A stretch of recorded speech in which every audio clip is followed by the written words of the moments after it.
Welcome to the Disciple Making Leaders Podcast. I'm Mike Keaton, your host, and really glad that you have joined us today. I have the privilege to be joined again today with the lead pastor of Crossroads Church, founder of Impact Ministries, Ken Adams. And we love having conversations about disciple making, and we love the fact that you are joining us in these conversations. One of the things that I love, Ken, is that I hope that we don't ever come across from just a theory point of view, because we really are trying. You say this idea, this phrase, we're swinging at it all the time. So we are practitioners trying to flesh this out in the context of a local church, and we just want to share what we're learning with you. And so with that, we've started this new series of the makings of a disciple-making pastor.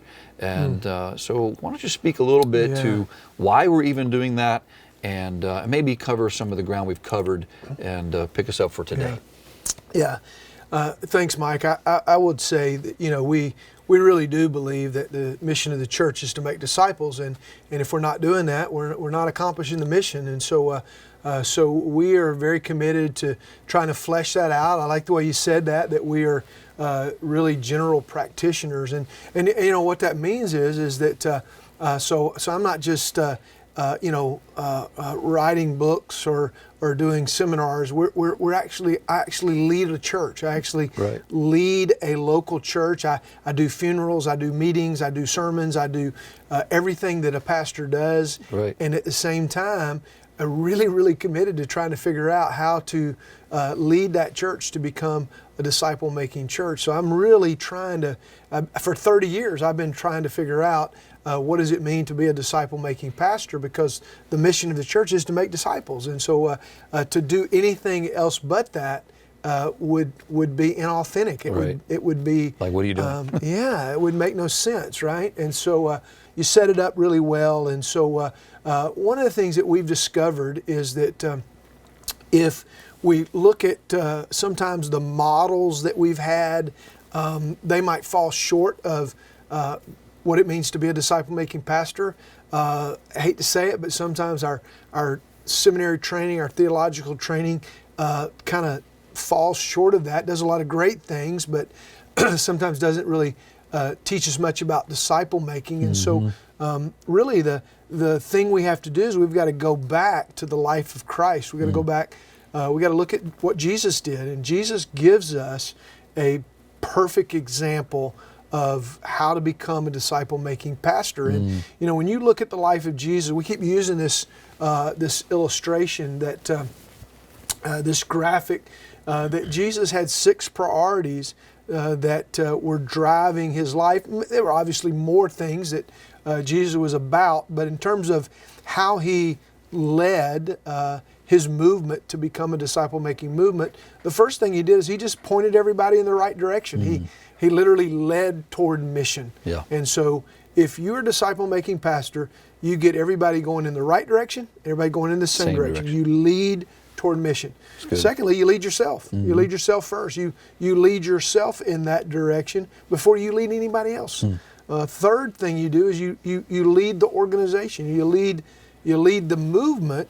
We call it the church. You lead the church in that direction, and then you also lead other leaders. You are not going to see a movement happen unless you have more leaders. And then the next thing you do is you lead with a plan. You lead with a plan, and then you lead well. That's the last thing you do. We'll talk a little bit about what does it mean to lead with a plan. Yeah, it's great. And another thing that I just love too is that we're not really showcasing us, so to speak.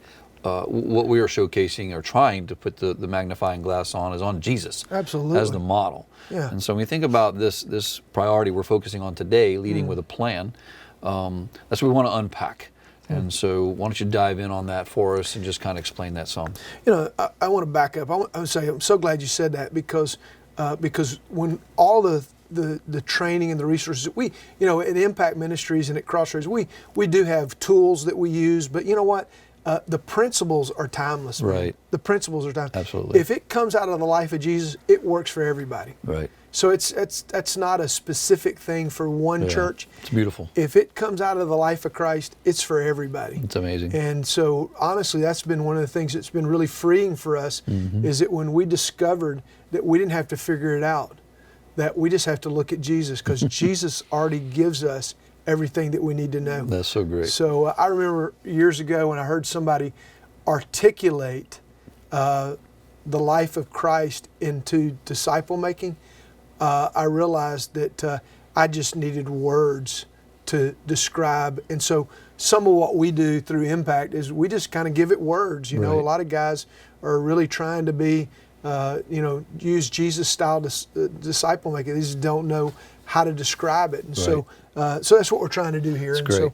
so one of the things we want to talk about is that a disciple making pastor leads with a plan. You know, when you've probably heard the saying, somebody said, you know what, if you fail to plan, you plan to fail, right? And so really, really true. You know, if you don't go into it with a plan, a lot of people don't think about it very much, but I would tell you that I don't have any doubt in my mind that Jesus Christ came to planet Earth with a plan in mind. And, again, some people think that sounds like a business thing or whatever. Let me tell you, you do not create the largest movement on the planet in history that literally spreads all the way around the world and continues to spread 2,000 years after you started it if you didn't have a plan. Exactly. That's not a winging it deal. It does not happen, No. man. And if you didn't have a certain amount of intentionality and strategic planning, it does not just happen because you're making it up as you go and you're taking it as it comes. You know, for a long time, Mike, I used to think that Jesus was just kind of wandering around the Middle East, just kind of taking it whatever came that day, whoever was in front of him. I kind of had that idea in my mind until I began to think about the fact that Jesus was fleshing out a plan that his Father was giving him. Yeah. Day after day, I believe, and he came here to accomplish it. I remember having the same realization when Yeah. I was awakened to the mission of Christ. It was actually very liberating and freeing. Yeah, and what's crazy is how many pastors are not ever really taught how to develop a plan. You know, years ago, I really kind of stumbled onto this idea of how to have an annual plan for life and for ministry. And I live by that plan. You know, if you're wanting to leave behind a legacy of disciples, it is not going to happen by accident. No. It's going to happen because you intentionally told your time where you wanted it to go. Well, you know, nobody drifts towards better. That's true. I mean, you got to be intentional. That's true. That plan's got to be in place. That's true. You know, when you look at the life of Jesus, because that's that's the model that we want to follow. You know, there's a couple of things that you see. First thing you see in Jesus is that Jesus had a mission for his life. Jesus really came to do two things. The first thing that Jesus came to do was to make redemption possible for all of mankind. He and he alone is the only one who could do that. Right. By his death and resurrection, Jesus Christ made it possible for all of mankind to have redemption. Yes. The second thing he came to do was to start a movement of redemption. He started a movement of messengers and multipliers so that every person in every nation, in every generation, could experience the redemption that he made possible. Now, he's the only one that can make redemption possible, but it's our job to keep the movement of redemption going. Yeah. And so, The mission. exactly. So, Jesus had a clearly defined mission. That was where it started. We have to have a clearly defined mission for our lives. The second thing Jesus did is that Jesus actually lived his life with the end in mind. You know, a lot of people talk about this. There's a lot of business leadership people who talk about this principle. But so what Jesus did is that Jesus knew where he wanted his influence to be when he left here. So he knew that when he left, he was going to need to have made redemption possible and left behind a movement. Right. So then he had 3 years to make that happen. So he worked backwards. He worked from what he wanted to leave here and started with a group of guys that didn't understand any of it. And yet he planned so well that he was able to accomplish that in a relatively short period of time. So Jesus went from Bethlehem to Calvary. He went from 0 followers to an upper room full of very devoted, committed, trained followers. And so Jesus was really maximizing his time here on earth because he knew what he was sent here to accomplish. So if you're going to want to look back at your life someday, at the end of your life, and know that you have made disciples that are making disciples, then you better begin with the end in mind. Yeah. The third thing that Jesus did is that Jesus really followed his Father's agenda day after day. The Bible tells us that Jesus used to get up early in the morning, and he used to go to a deserted place or a desolate place, and there he would pray. Well, I believe that is where his Father, where God the Father was really downloading Jesus' steps day by day. In fact, we see in Mark chapter 1 that Jesus was off praying, and everybody came looking for him saying, man, we're all wondering where you are. And Jesus says, well, we're leaving. Yeah. And so that would maybe surprise some people thinking, why would he not make himself available? It's because he was operating by his Father's agenda. He had his mission and purpose in mind. And he said, we're going to the next town because that's why I've came. Yeah, it's such an awesome principle. It really is. I heard someone say one time that success is a daily agenda. And so if we want to be, fulfilling the mission of Jesus Christ, then we need to get up every day and ask ourselves, what is it that the Father wants me to do today to accomplish his mission? Yeah, and then, that's great. And then the last thing is that Jesus did is that he did live by priority rather than by pressure. And so if you don't tell your time where you want it to go, somebody else will. That's right. And so it's interesting that there's a lot of times that Jesus could say yes to the right things because he was saying no to the wrong things. And a lot of times pastors are pretty bad at saying yes to everything. That's true. Such great principles, beginning with the end in mind, having the plan, following the Father's agenda, all these things, but and all that's great, but how? Yeah. So what are some questions, some things that pastors need to be doing to evaluate and try to discern some next steps?